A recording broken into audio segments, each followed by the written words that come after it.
us. So that's exciting. Just a couple of announcements that he asked me to share. The first is that we are very aware of the uniform guidance, the updated uniform guidance from NIH, and we are working with our government relations team and our elected representatives to address that, as well as with the APLU and other kind of organizations to address that and respond to that effectively. We certainly have concerns about some of the guidance, and we'll respond to that appropriately and appreciate any input that you might have. Other than that, that was the big thing that he asked me to share. There's a lot of really exciting things happening today, so I'll turn it over to our first speaker today. It looks like that's Dr. Sabo, correctly? Yes, that is correct. All right. Yep. Should I thank you. Start this? Yes, Yeah. I guess so. Please go ahead. All right, hold on. Okay.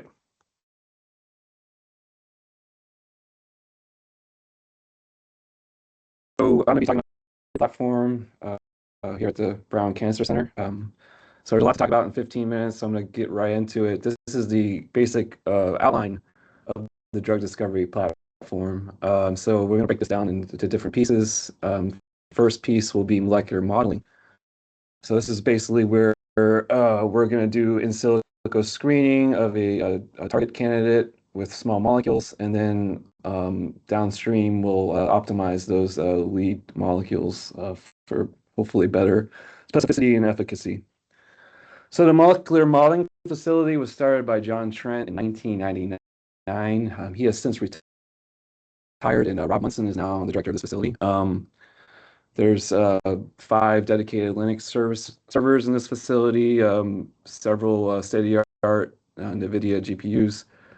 And the DataStream initiative has provided about 30,000 processor or computers to schools throughout the state, and I'll talk a little bit more about that in a second, that are used in parallel to do the screening for the drug discovery.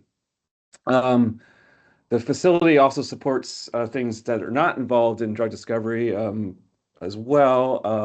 And I want to mention before that, about 50 molecules have been patented or discovered to date. There are 20 ongoing drug discovery projects, and we do collaborate with everybody internally, externally, or in industry as well. Oh, yeah. Okay. So virtual screening, again, you need a target, you need a structure to target. So that usually that comes from an X-ray structure or an NMR structure, or even an AlphaFold structure. We'll identify a pocket within that target, and then we'll screen millions of compounds in silico against that target. And then we'll rank the top 50 to 100 compounds, and then we'll order those in, and I'll talk a little bit more about that in a second. There's about a 2 to 10% hit rate for those initial compounds. So if you order in 50 to 100 compounds, we probably going to get 1 to 10 potential lead candidates. And Rob's also now looking into AI tools to help make this process even more efficient. So the facility, like I was trying to say before, I got ahead of myself a bit, also does things in addition to drug discovery. For example, structure determination. This is a structure of a G4 quadruplex that Rob and I solved recently. This is the first of its kind. It's a quadruplex is where 4 guanines form a tetrad, and the tetrads stack on top of each other. So this is the first example of a 5 tetrad quadruplex that's been solved. This has been done with NMR and molecular dynamics simulations. And also, we can look at conformational changes, allosteric effects with molecular dynamic simulations. We can support experimental data that's been collected with NMR, SACS, cryo-EM, et cetera, with MD. So this facility is not just for drug discovery, but can be used for other purposes. So back to DataStream, I just want to mention that this was established in 2003. So this is basically, sending computers to school districts that otherwise weren't able to afford them. And while the school students are not using these computers, they're actually used by the molecular modeling to do the in silico screening for the drug discovery program. And also support workforce training, IT apprenticeships, STEM scholarships, etc. So recently, the data team has been now appropriated additional $4 million for allocating some new M5 chip processors as well. So this is very exciting for the molecular modeling program. So these M5 processors are going to enable AI-based drug discovery and facilitating our drug discovery process in that way. So we're very excited about that. Okay, let's move on to protein expression purification. So when we're located in the CTRB on the second floor. This was established in 2015. I'm the director, and Ann Karenbauer is the facility manager. The objectives of this core, so basically we identify a target, we have the small molecules, now we need to make the target in order to test whether those small molecules actually bind to our protein or biomolecule. And the basic gist of it is it takes a couple weeks for us to design the construct and to clone it, another couple weeks to express it, to purify it, and to come up with a process to make this make the protein. And once we have that protocol established, it's about a 1 to 2 week turnaround for making more of that protein. The basic gist of it is that we'll provide about a milligram scale of material with minimal PI burden. It is a fee-for-service thing that we're providing. We basically provide all the protein that goes downstream the drug discovery pipeline. So all the biophysics, screening, structural biology, etc., is going to be using the material that we produce in the PEP. And just to give you an idea of what costs are commercially, it's about an order of magnitude cheaper to use the PEP. In this case, KRAS, you get about 5 mgs of that is about $15K, and we can provide about 5 mgs for about between 3 and 5K. So we've worked with many people over the years within the Cancer Center and external from the Cancer Center. Of about 40 distinct protein systems have come through the PEP. We've worked with over 20 PIs, and I just want to point out the yields can be very different. So I just showed you before, 5 mgs of KRAS can run you about 15K. Well, for 3 to 5K, you can maybe even get 250 mgs of a protein. In this case, this OTUD5 protein that Levi Beverly's interested in, 1 liter of E. coli culture will produce 250 mgs of protein. So just keep that in mind. I also want to point out that the Cancer Center voucher program since 2023 is invested about $150,000 in funding to about 12 PIs to provide preliminary data for grants and etc. And we have had a recent success with this voucher program. And RL1 was awarded to Ashley Cowart at WCU. We've provided a lot of the preliminary data for the structural biology of this SBTLC3 protein, and it's going to bring back about $700,000 to the drug discovery platform in the Cancer Center. So we're excited about that success. Moving on to medicinal chemistry, then another step within this pipeline. Medicinal chemistry's mission is to optimize the lead compounds, look at those lead small molecules and design them to improve biological activity and the drug-like properties of those compounds, elucidate structure activity relationships, figure out which functional groups on the small molecules are important for activity or important for binding to the target, and then design those compounds in such a way for strong IP positioning for patents, and etc. So Joe Burleson is the director of that core facility, and he can scale up these compounds up to 5 grams. He can label them with fluorescent labels or isotopically label the small molecules. And they also provide other chemistry support listed here, quality assurance, quality control, analyze the solution stability of the compounds, et cetera, et cetera. So it is an iterative process between all these different cores in the run-up to try to come up with a preclinical candidate for drug targeting. Key instrumentation, the medicinal chemistry facility has a 400 megahertz NMR spectrometer. They have LCMS, which was recently acquired with the help from the Louisville Research Course. and a microwave reactor and a nice combi flash purification system. The next facility in the drug discovery pipeline is the biophysical core, and they are involved in a lot of different aspects of drug discovery. Just a brief summary of what the biophysical core is providing. When we produce the protein in the PEP, they're able to characterize and do the quality control necessary to okay this protein is pure and is folded, etc. I'll talk a little bit more of that in a second.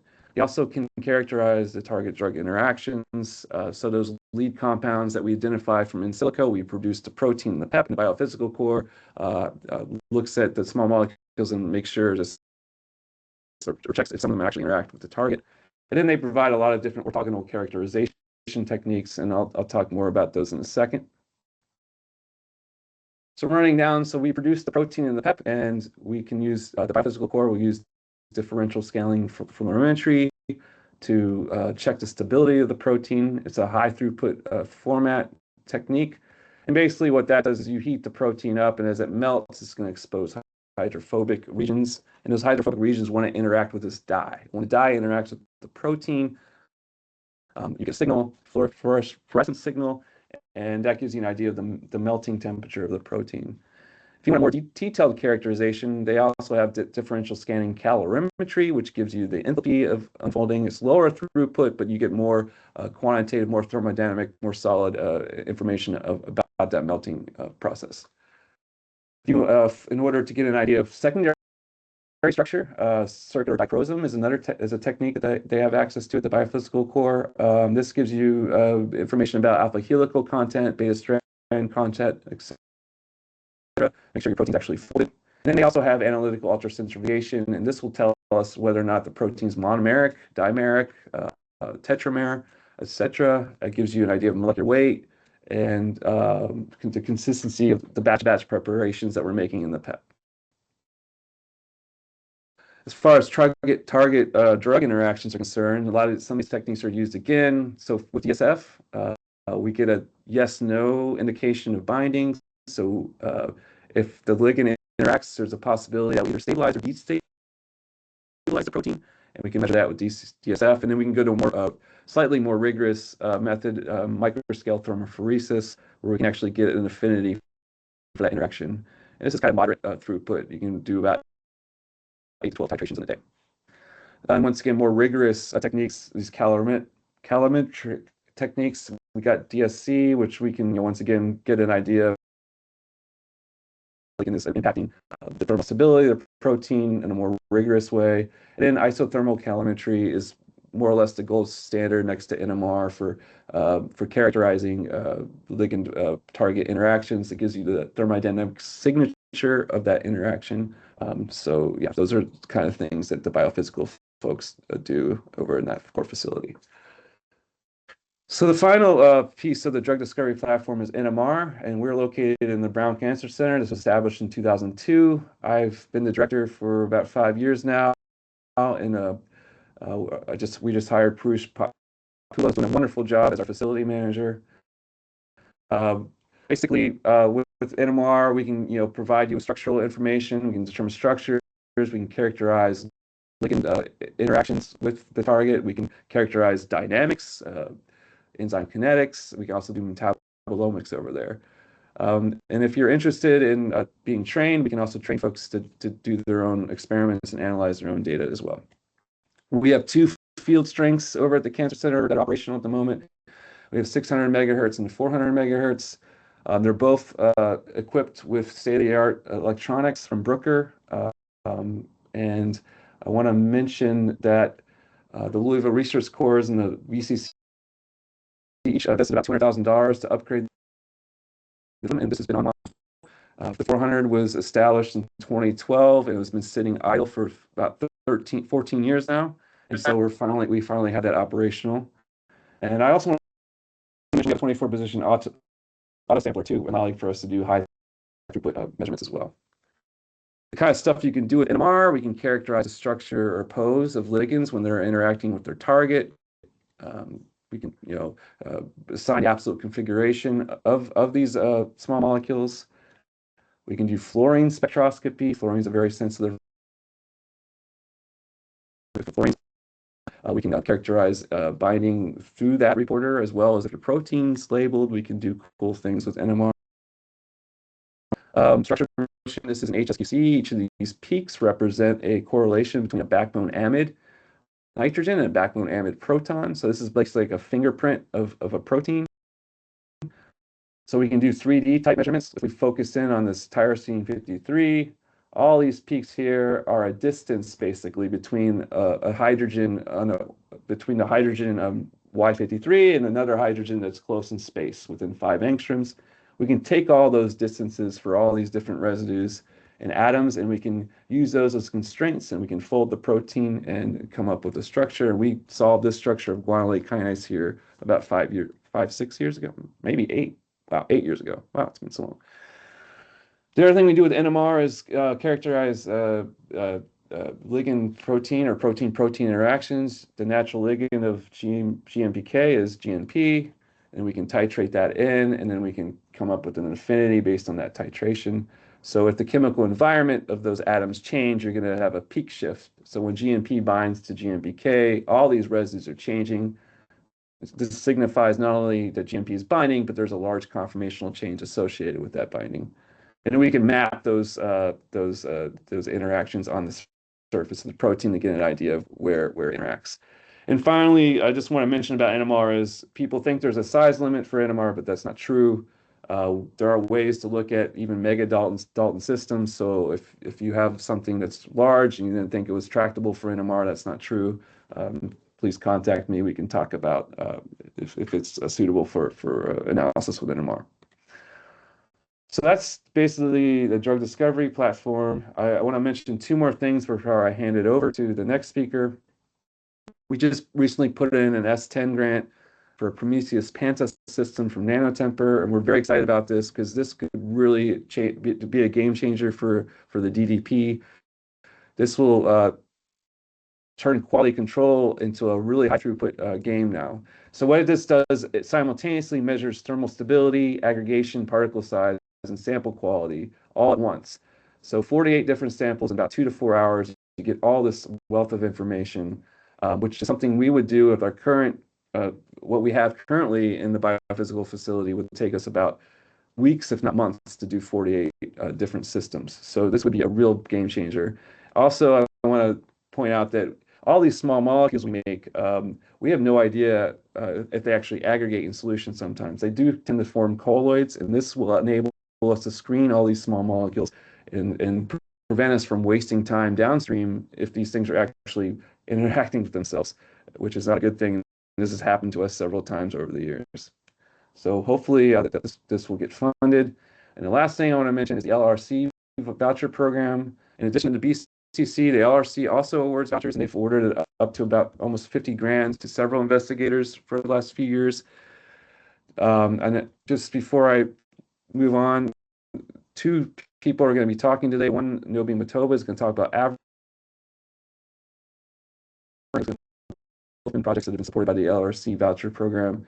And based on the preliminary data, some of the preliminary data we were able to generate for Abrin, we just submitted at R21, and hopefully that will also be funded. Okay, so now I'm going to introduce Nobuyuki Matoba. I believe, are you ready, Nobi? Can I ask yeah. one question, Mike? Sure. Sorry. Yeah. If faculty are interested in using any of these facilities, how do they get in contact with you? Yeah.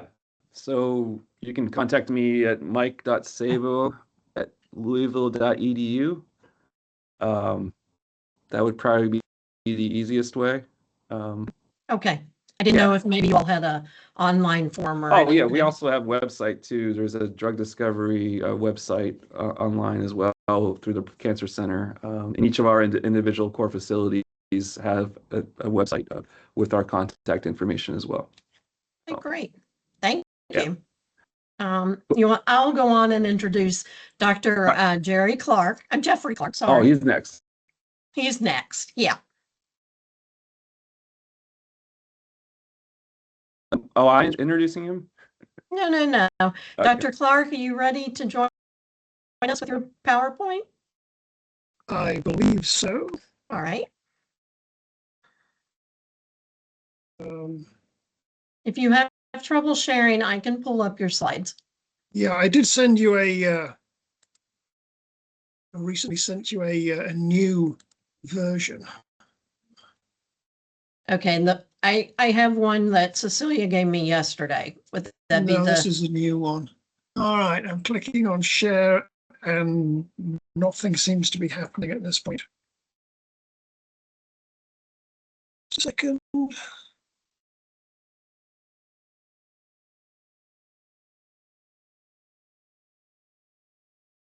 make sure you have your PowerPoint open. It is open. Okay.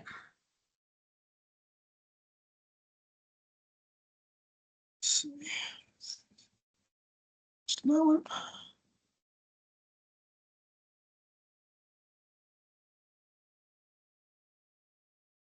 Well, we can move forward and let the next speaker talk, and then if you want to email me the new slides, I can share them with everyone after. Why don't we do that? Because for some reason I seem to be having a technical issue. Okay, just email me at lee.botner@louisville.edu. Okay, I'll do that now. Okay, so Okay, I can share. Nobuyuki, I can't even talk, I'm making it worse. Would you like to talk about your project, which is on aberrant lectin? Yes, sure. I guess I could share the slide. You can Yes, see my please. slides now? Okay, I perfect. can see, you just need to put it in presentation mode. There you go. All right. Let me use the pointer. Okay. Hi, everyone. My name is Nobuyuki Matoba. I'm glad to talk about our project, Aberrant project. We just recently, as Mike mentioned, we recently started a collaboration on this project. But today I want to share some of our data we generated over the past years, very exciting data about aberrant lectin, which we believe can serve as a new tool to target tumor-associated glycans. So our cells, like mammalian cells, are coated with a complex layer of sugars. And a lot of people know that bacterial cells and plant cells and fungi cells are coated with cell walls, but less is known about the glycans on the surface of mammalian cells. They are called glycocalyx, composed of such as glycosaminoglycans and glycolipids and anion-linked glycans attached to proteins. So those glycans actually play critical roles in cell adhesion and signaling immune recognition. Actually, it's been known for many years that cancer is associated with a change in the glycocalyx on the cell surface.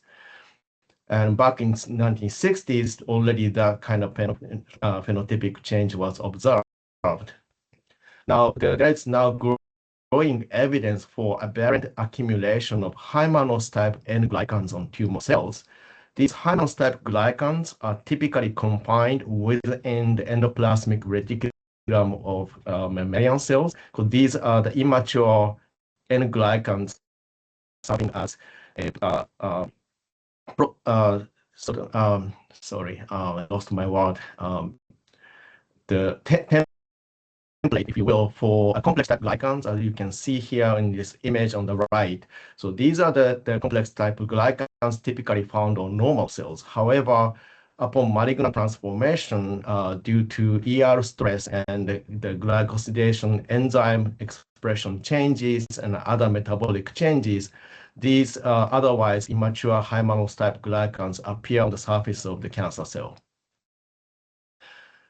So clusters of high-mannose glycans on malignant cells represent a promising druggable target. However, currently there is no drug that can specifically target this glycobiomarker.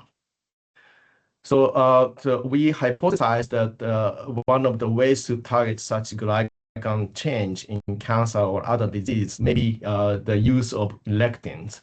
And one particular lectin that we've been interested is an lectin called actin-heaven, which is an oligomonospecific antiviral lectin, originally isolated from actinomycete strain based on anti-HIV activity, because these glycans, as I just mentioned, abundantly present on cancer cells, are actually also present on the surface of many enveloped viruses, including HIV and hepatitis C virus and influenza and SARS-CoV-2. So actually, we currently developed this molecule as a potential anti-cancer agent, but these glycans can actually serve as a marker for viruses and viral diseases as well.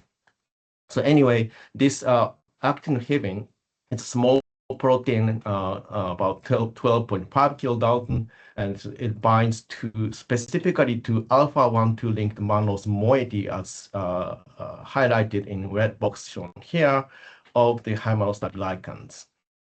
And structure has been solved by X-ray crystallography. But one of the problem for that, so this lectin has a very unique property as a lectin, where there are 3 carbohydrate recognition domains in actin-heaven, and simultaneous engagement of all 3 CR and carbohydrate recognition domains for very high selectivity for densely clustered high-mannose type glycans instead of just a single high-mannose type glycan through cluster effects. So it doesn't bind to scarcely present high-mannose type glycans, which may be found on other cells, but this molecule needs clustering high-mannose glycans to recognize and exhibit high affinity. However, one of the issues of this actin-heaven was that this is a very poorly soluble protein, highly hydrophobic, and tends to aggregate, and very poor recombinant expression property. So what we did was structure-guided engineering of actin-heaven, because the crystal structure was available. This was done, over 10 years ago. This is not based on any molecular dynamics simulation or anything that is sophisticated. This is based on essentially my educated guess engineering. But we made over 15 different actin-heaven variants and evaluated for reduced hydrophobicity and optimized substrate characteristics. And lo and behold, we were successful in identifying a highly soluble recombinant reproducible variant called aberrant that contains as many as 17 amino acid substitutions from 120 amino acids of the actin-heaven. So we made quite substantial changes to actin-heaven.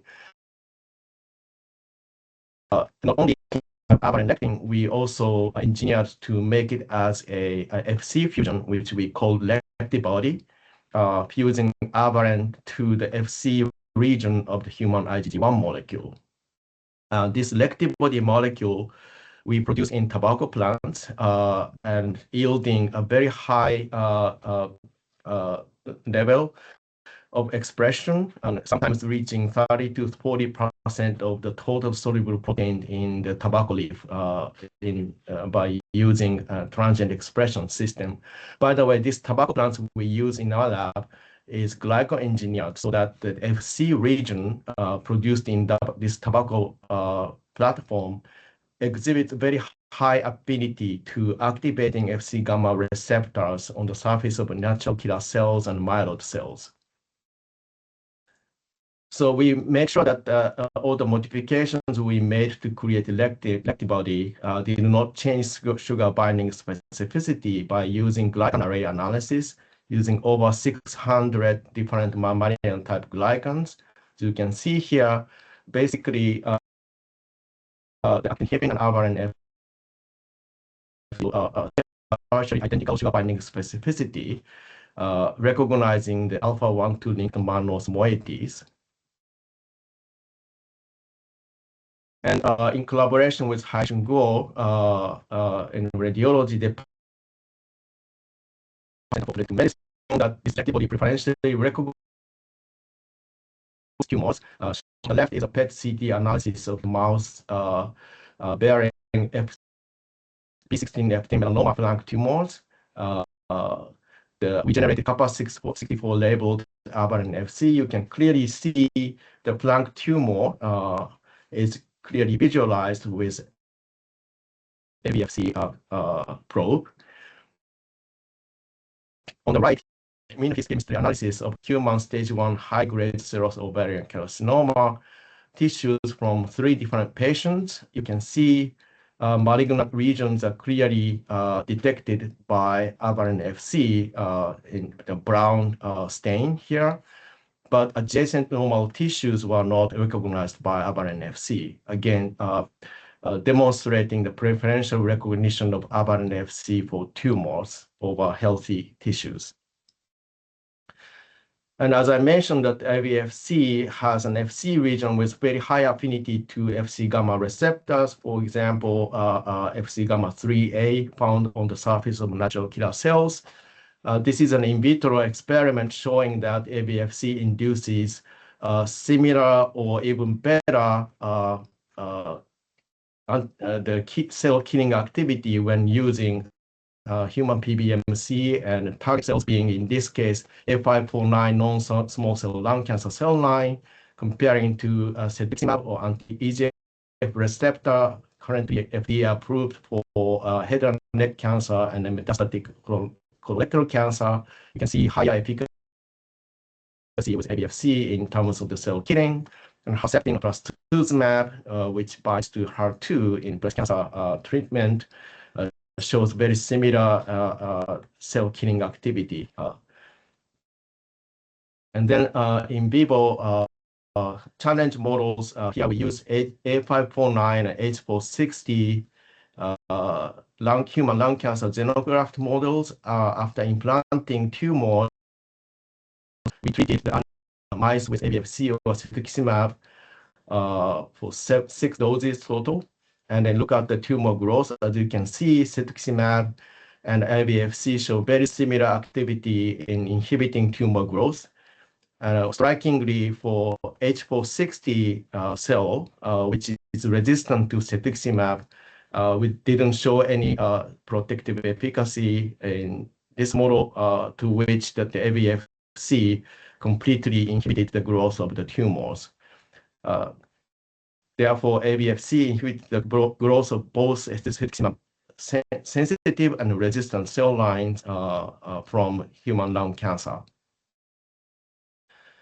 And this is more recent results in using syngeneic ID8 ovarian cancer peritoneal challenge model, where the mice, C56 black 6 mice were treated, challenged with 2 million ID8 cells on day 0, and then treatment every other day with ABFC or LECT- variant, which is a mutant of ABFC, doesn't bind to high monocyte glycans, but retain all other the components, or BICLU control from day 7 to day 35 and monitored survival. You can see here the LEC- showed some marginal efficacy, but was not statistically significant. But ABFC treated groups show clearly extended survival compared to the BICLU control.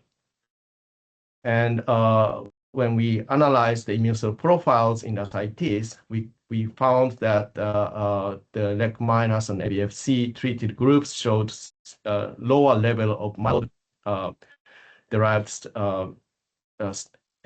suppressor cells expressing arginase 1. We saw reduction with LEC-, which we attribute to the enhanced FC gamma receptor binding. But the tumor cell engagement is necessary to generate this survival benefits, which is associated with the significant increase of the activated degranulating CD107A positive effector CD8 cells in ABFC group only. So these results indicate that the ABFC activates cytotoxic CD8 cells while reducing immunosuppressive myeloid populations within the tumor microenvironment. So what we learned so far is that ABFC recognizes high-amount glycans on cancer cell. So you can see here ABFCs, and then that opsonization of the cancer cells enables activation of Fc gamma receptor bearing effector cells such as macrophage, natural killer cells, and also Fc gamma receptor 1 for enhanced endocytosis and antigen presentation that subsequently leads to activation of adaptive immune cells. And then collectively, ABFC suppresses tumor growth in murine cancer, which we showed in lung and melanoma ovarian cancer models. So ABFC, we propose that ABFC is a high-mass glycan targeting Fc receptor agonistic immunomodulator that enhances anti-tumor immunity. So the current objective is that we want to enhance the anti-tumor efficacy of ABFC. One way to do that, of course, is a combination strategies. For example, with immune checkpoint inhibitors, we saw activation of adaptive T cell responses to tumors. It makes sense to combine with immune checkpoint inhibitors, or we can make drug conjugates or targeted delivery systems. But on another front, we want to improve tumor retention because we saw in the PET imaging analysis that the ABFC signal the decline within 24 to 48 hours, and so we hope to be able to prolong to extract the most out of the immune modulatory effect.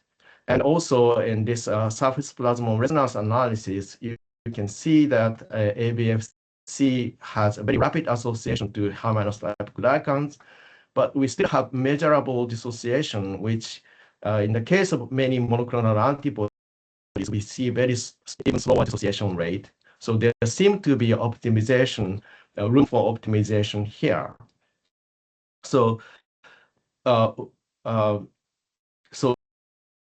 hypothesize that engineering is possible to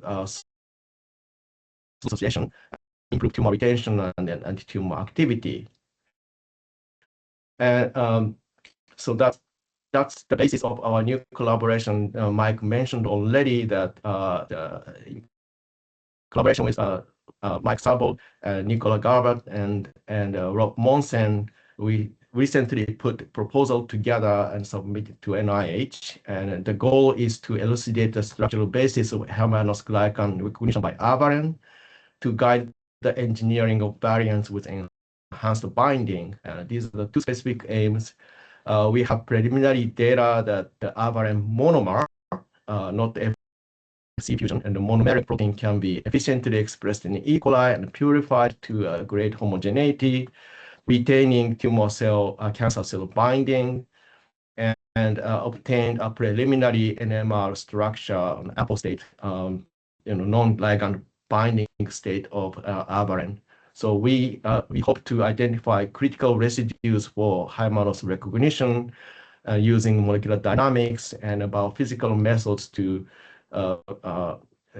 design new variants with slower dissociation from high-mannose glycans and enhanced anti-tumor activity.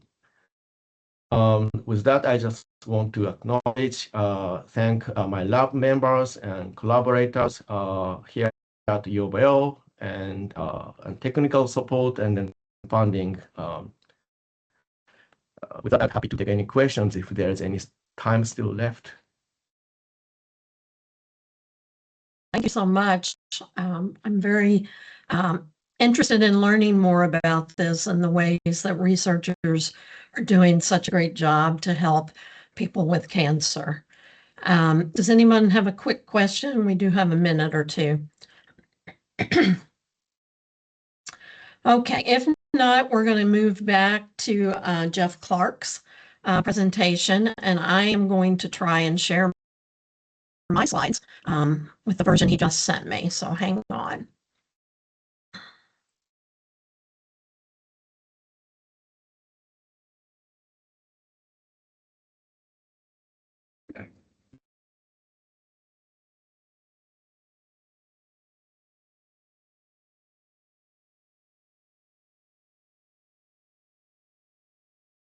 Okay, can you see my screen?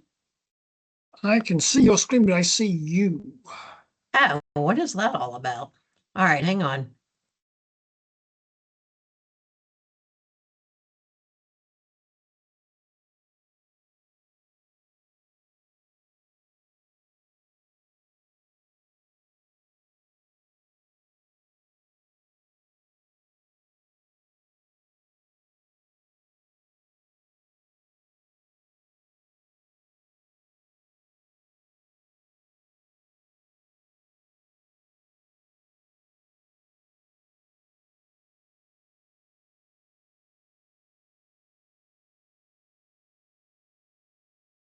Trying to get something shared. I know yours was okay.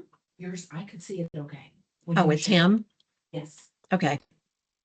It- Well, now I'm not sure it's showing.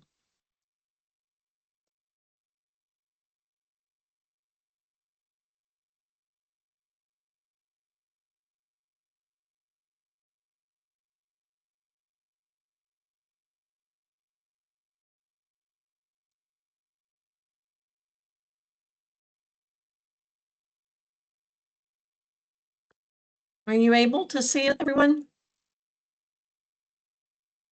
Yes. Yes. Okay.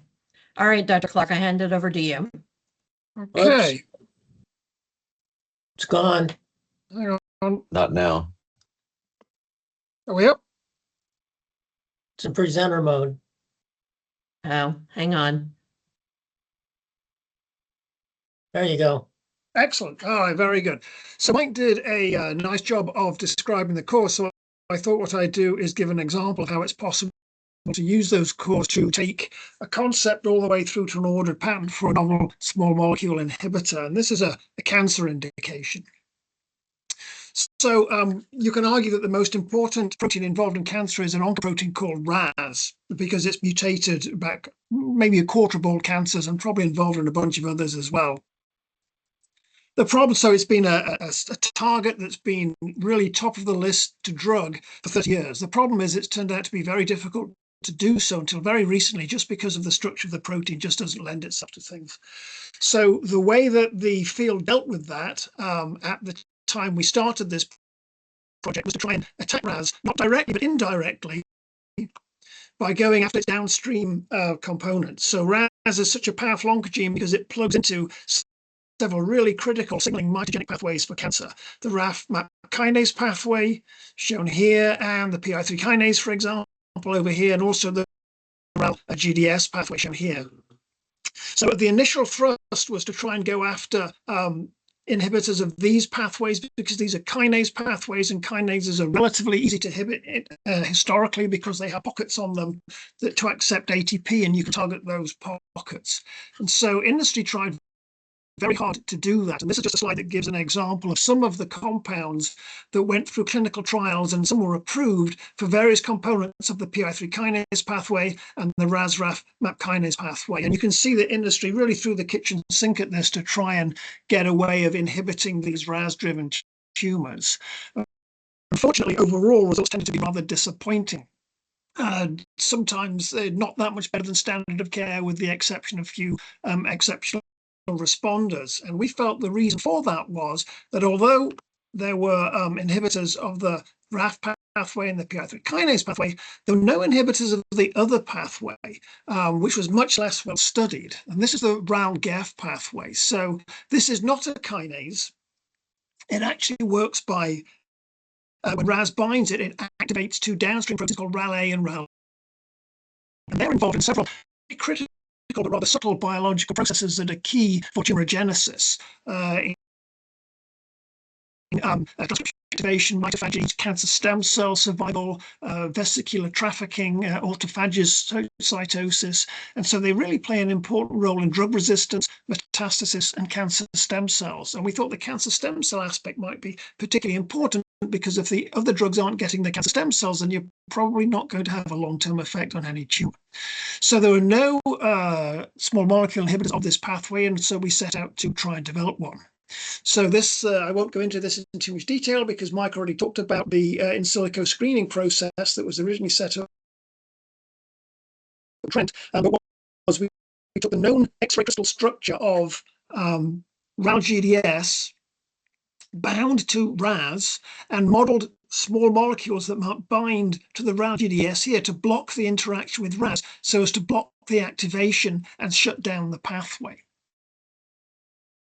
And so we ran the screen, got several million library compounds, came out the top 100, bought the compounds, and then we need to screen them. So we had to come up with a bioassay.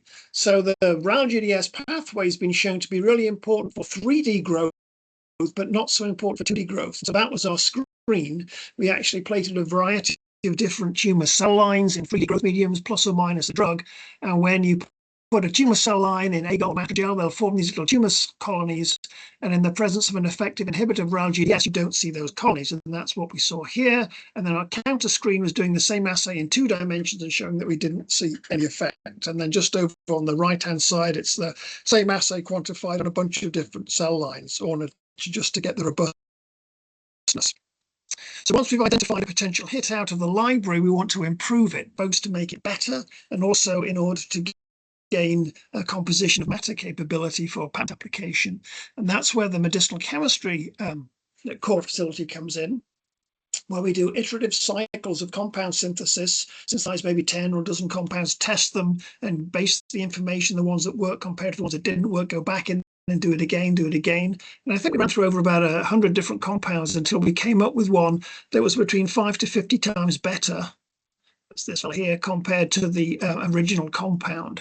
And that's shown over here. And this is a unique compound. So that gave us ability to claim composition of matter in the patent application. So then we need to show that it actually does do what we think it does. It actually works on the pathway. And so it's possible we're looking for a pathway-specific inhibition. So you can measure the RAS MAP kinase pathway and the RAS PI3 kinase pathway using phosphoantibodies, because these are kinase pathways that phosphorylate to substrate. So you can look at how much phosphorylation you're getting compared to total amount of protein. And that's what we're seeing here with the MAP kinase pathway. And with the AKT pathway, we see no change. However, if we look at the RAL pathway, we see inhibition. Now, you can't measure the RAL pathway with a kinase-based antibody. It's a shame, really, because that would make life easy. We have to do a slightly more involved assay, which is a pull-down assay. So that where in that case, we take a known effector of RAL, so it only binds to the activated form called RAL-BP1, conjugate it to a solid phase, and use that as an affinity reagent that allows us to pull down all the activated levels of RAL in a cell lysate, and then compare the amount of activated to the amount of total. And that gives us a ratio of what's going on with that pathway. And you can see that shown up here where we have the total input, and this shows how much active is present. And our original compound suppresses it, and our enhanced compound suppresses it even more, confirming the activity.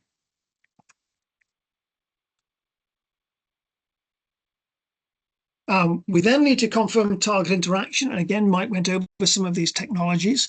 Analytical ultracentrifugation is an old-fashioned technique that requires a lot of protein, so it's a little bit complicated, but the nice thing about it is it's a direct measurement of change in sedimentation of the protein in the presence or absence of the compound. The compound binds, and if it binds, then it changes the sedimentation coefficient, and you can pick that up with the peak shift. We also used the DSF approach, where you actually bind a fluorescent drug to your target protein, then add your compound and see if you get a peak shift to show it's interacting. And also microscale thermophoresis, which is a similar technique in principle, but will actually allow you to get KD values, so you can actually get some sort of quantitative analysis. We've also tried nucleic magnetic resonance approaches extensively, and that will be really critical for enhanced compound design, because that would allow us to see exactly where the compound is binding to its target instead of just sort of guessing from the model.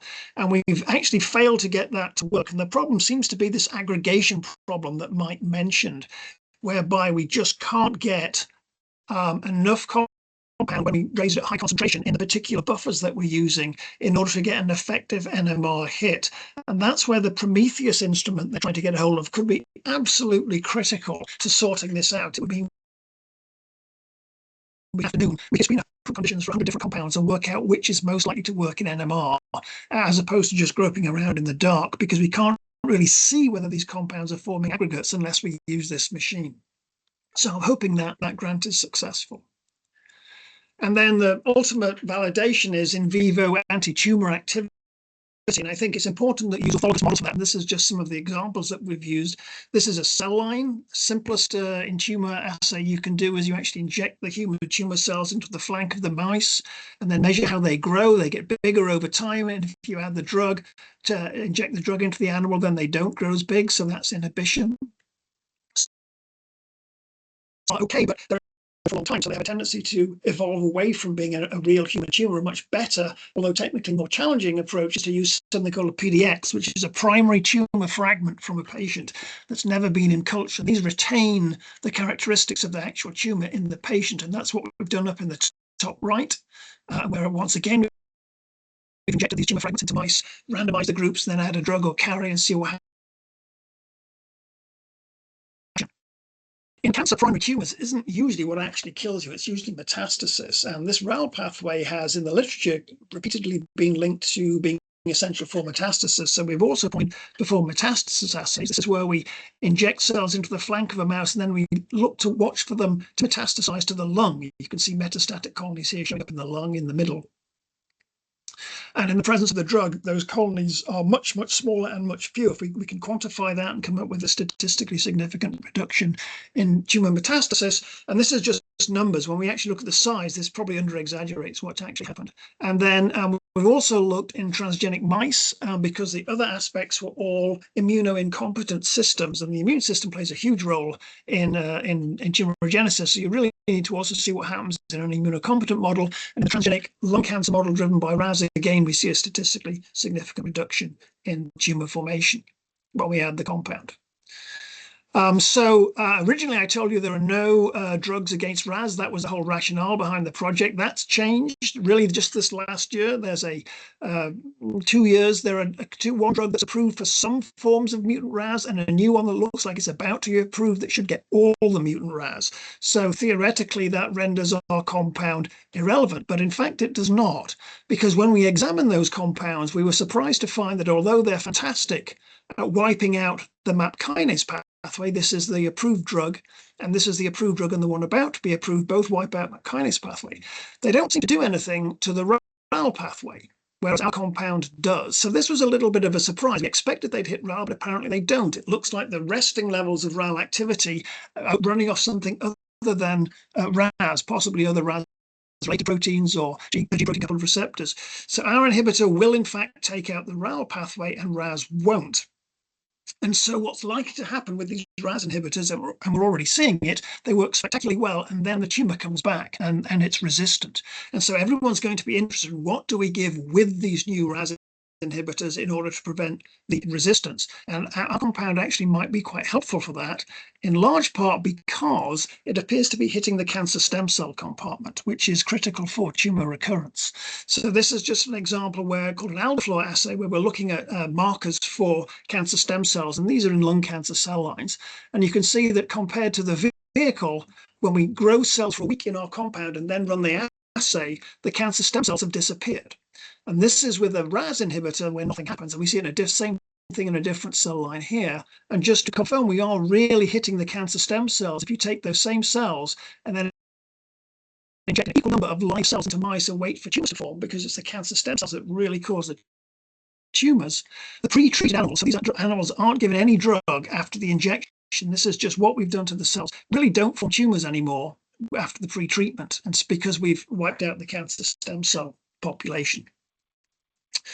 So the patent was awarded in 2022, which is actually about 10 years after the original concept. The teams involved, all the people involved in the cause, like John Trent, Rob Thompson, Mike Sabo, Joe Burleson, and then people in the Clark lab. And then the OTT office at the time, Alan Morris, were very helpful in getting all the patent stuff through, and Drew Williams is now involving in attempting to marketing. And this work has allowed us to pull in multiple grants over the years, American Lung, multiple Army grants, and NCIR 21. So I'll just stop there, and if anyone has any questions.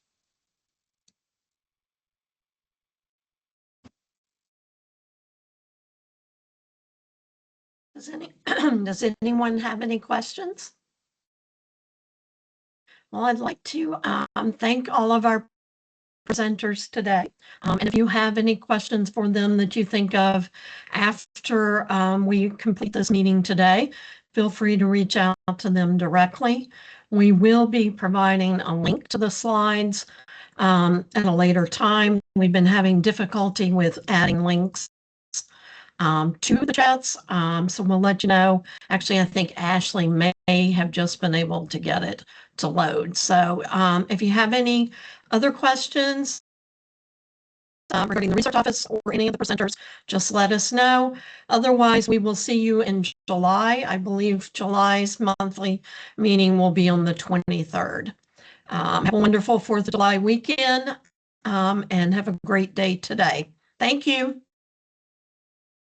Thank you.